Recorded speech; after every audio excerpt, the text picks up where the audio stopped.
Joints really need symmetry to work well, and one good way to check in to see if your hips have good symmetry is to check to see how your rotation is. Your internal rotation of at your hip joint should be the same or similar to your external range of motion.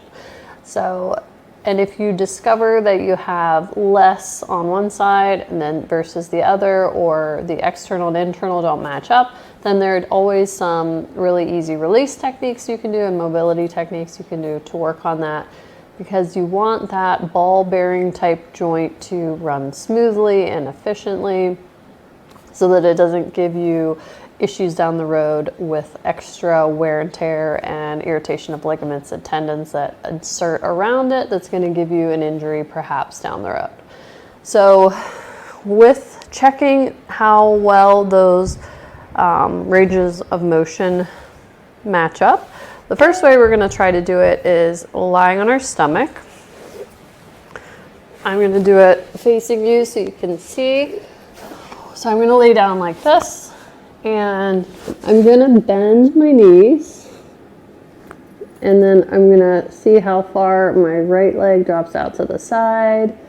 Actually, I'm going to just bend one. So you're taking it out to the side, and then we're seeing how that matches the internal rotation. I'll try to move my head.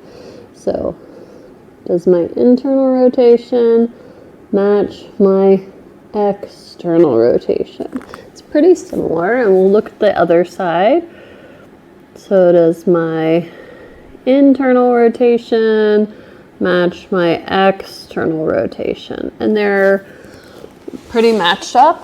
I used to dance all my life, all the way through college, and at that point in my life, my external rotation probably would have been way skewed to the external rather than the internal. And when I started doing yoga, I kind of worked on balancing that out a little bit. So it is something that you can improve on, and it's definitely affected by the activities and sports that you do.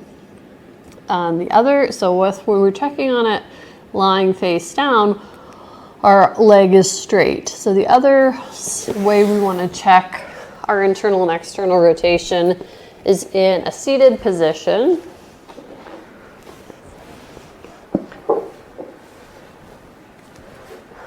And I'm just going to hover this foot and see how much internal rotation we've got.